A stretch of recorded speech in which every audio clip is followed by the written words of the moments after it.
back to basics on capturing demand. Capturing demand is when B2B buyers have intent to buy something, and then you need to efficiently be able to convert them into whether that's a PLG free trial, meeting with your sales team, whatever else you're trying to get them into, so they demonstrate some level of intent, and then actually capturing that. The key is, though, that something before that had to actually create the demand. They had to figure out that there was a problem, they had to figure out that there was a solution, then they had to actually decide that that's something that they want to either explore or purchase, and then they go to intent channels. There's a lot of things that need to happen before someone even gets to this point. But once people get here, especially if you're in a place with a mature category, let's say like CRM, there's plenty of other ones, mature categories, lots of different players, not necessarily high search volume, but it's sort of like something that people buy frequently, typically have competitive Google search and paid search type of deals. In here, the key point that I'm trying to make is that the process of capturing demand is just as important as the channels. I'm going to break this into 3 buckets. I'm going to break it into channels, where people are before they get onto your web property, conversion, when they're on their web property, how to convert them, and then once they've converted, how to actually get them into a sales meeting where they have a high likelihood of purchasing. Having a clear strategy across all 3 about what you're trying to accomplish, what types of buyers you want to send to your sales team, and why. Having all that stuff locked in is really important. So on the channel side, it starts with intent. So a couple of key places where people are going to demonstrate clear intent to buy something inside of Google search. If they search for, email phishing software, that would indicate clearly based on the search that they have intent to understand more about some level of software. It's different than searching what is email phishing. If they search what is email phishing, it could mean a lot. It could be a regular employee. It could be a B2C consumer level search. But if they search email phishing software or email phishing software for financial services or something like that, it demonstrates that they have a lot more intent to actually buy the software. So that's one example. Review sites is another one. So maybe that they're in the category of email phishing software on TrustRadius. I don't end up on random categories of sites in a review site. Just browsing. I'm there for a specific reason. I'm trying to get part of my buying process done. Third one, an elephant in the room here, is intent data.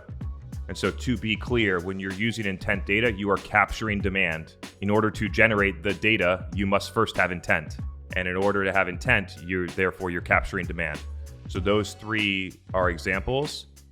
When you get those types of signals, what I'm focused on is people that have clear signals to buy something, not to learn more about something. From there, you're going to try Google search, trying to be the first result or be the link that it gets clicked on a paid search that then drives them somewhere on your website. And then from there, you need to decide, what am I trying to have them do? It's crazy. If you go into Google search, you can search any type of company's name or any type of category and then search something like, I want to buy email phishing software, or how much does email phishing software cost, or how much does this brand's software cost, and then click on the first result in Google search, and you would be amazed how many companies send you to download an ebook off of that search. It makes no sense. When somebody is searching about buying something, help them buy. But people just have blanket, no matter what they search, we're just going to drive them into an ebook download so we can have as cheap of CPL as possible. It's like, we need to get over this. So I'd encourage people to run that experiment, run it for your own company, run it for your competitors, run it for other companies, and see how many companies screw this stuff up. It's like not rocket science. It could be an easy fix there. So we need to be able to send people when they want to buy to give them the opportunity to take an action that aligns with what they want to do. And so because our strategy here is only bidding on high intent terms or referral traffic from high intent sources like review sites, that when those people come in, we're trying to capture demand and get them into a demo most likely. So having them on a page that then teaches them things and then gives them the option to convert on a demo would be a logical next step. So on the conversion, you have to know, what is the conversion type that I'm going for? What do I want this person to do based on where they're coming from or what intent they've shown? And then from there becomes the process, which is a place that I talk about a ton, because companies when I want to buy something, they can't do it right. And when some of our customers we're driving a bunch of demos and things like that with high intent buyers, and they can't convert them into meetings. There's a lot of times where companies just can't seem to figure this out because they treat every MQL like they're the same. So they got 10,000 leads over here downloading ebooks and spam from Google ads like that. And then you got 100 buyers that are saying, hey, I want a demo. They're qualified and they really want to buy. And they came through sources like organic search or direct traffic or branded paid search. And they just mix them together to 10,100 leads. And the 100 that are good never get touched. It makes no sense. Companies are spending like 2 years building their lead scoring model and they can't figure this out. So on the process side, we need to figure out, once they convert on the form, how do we most efficiently, based on their level of intent, qualification, firmographic qualification, etc., how do we get them into the meeting? What we do here and what I've recommended to a lot of companies, they can start to simplify their sales territories and simplify how they think about this follow-up process, that it would make the most sense for a qualified buyer. Let's say you're selling email phishing software and you got a whatever, I don't even know who the buyer is here, VP of InfoSec, we'll just pretend, goes and fills out this form. I don't know, wouldn't you want to put a calendar link there so that they can book a meeting with their exact rep? We have their work email address. We know where they work. We know what state they're located in based on the IP address that they submitted from. We have a bunch of data. If you enriched it, you'd have way more. We can figure out who their rep is. If it's a named account, we already know that based on what's in our CRM.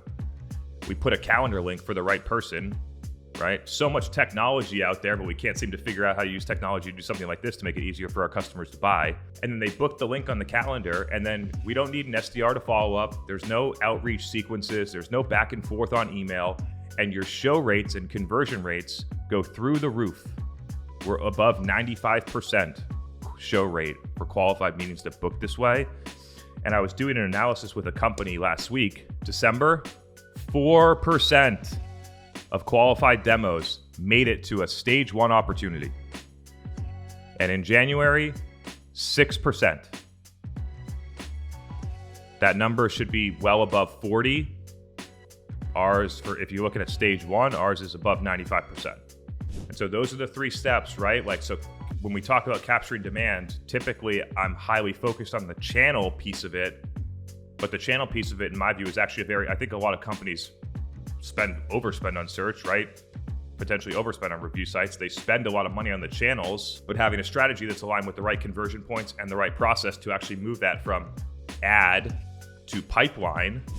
There's several other steps in the process that people need to think about for capturing demand. And then if you're able to smooth that whole process out so that when you get 100 demo requests through your website, you know that you're going to get 45 qualified opportunities, and then you start to scale it up, you get way higher efficiency than if you started to scale it when you got 100 demo requests and you got 5 qualified opportunities. You get what I'm saying? As you go from 100 demo requests to 200 to 300, the efficiency of that first 100, the percentage of what you convert, continues to magnify and amplify the results. Before you scale anything, whether it's your Google Ads account, add a bunch of media dollars to go from trying to get in a multi-channel mix, trying to go from 100 demos to 200, or scale LinkedIn ads from 10,000 to 200,000 or whatever you're trying to do. It's got to work at a low spend before it scales.